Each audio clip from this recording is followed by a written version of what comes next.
বাসুদেবপুর ইউনিয়নের বড় একটি অংশ নদীর তীরবর্তী এলাকা।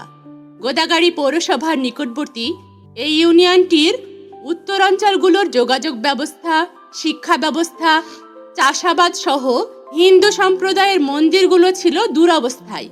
প্রকৃতপক্ষে চাঁপাইনবাবগঞ্জ ও রাজশাহী যোগাযোগ সড়কটি এই ইউনিয়নের মধ্য দিয়ে হলেও জীবনযাত্রা, সুযোগ সুবিধা আজকের পর্যায়ে ছিল না। দারিয়াপুর হতে চরকাশিমপুর পর্যন্ত নদীর বাঁধ না হলে বাসুদেবপুর ইউনিয়নের আজকের অবয়ব থাকতো না। হাজার হাজার মানুষের ঘরবাড়ি ও বিভিন্ন প্রতিষ্ঠান রক্ষা হতো না।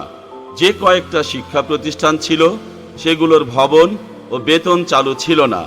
নতুন নতুন শিক্ষা প্রতিষ্ঠান নির্মাণ ও এমপিওভুক্ত করার পাশাপাশি পুরনো যে কয়টি প্রতিষ্ঠান ছিল সেগুলোর ভবন নির্মাণ ও সংস্কার করেন ব্যারিস্টার আমিনুল হক। বালিয়াঘাটা উপস্বাস্থ্য কেন্দ্র ও বাসুদেবপুর উপস্বাস্থ্য কেন্দ্র সহ মোট 2টি কেন্দ্র রয়েছে এই ইউনিয়নে, যা বাংলাদেশে বিরল। ভগবতীতলা মন্দির এবং বালিয়াঘাটা পূজা মণ্ডপের বিল্ডিং নির্মাণ ও দাসপাড়া লাল মন্দিরের উন্নয়ন করেন ব্যারিস্টার আমিনুল হক।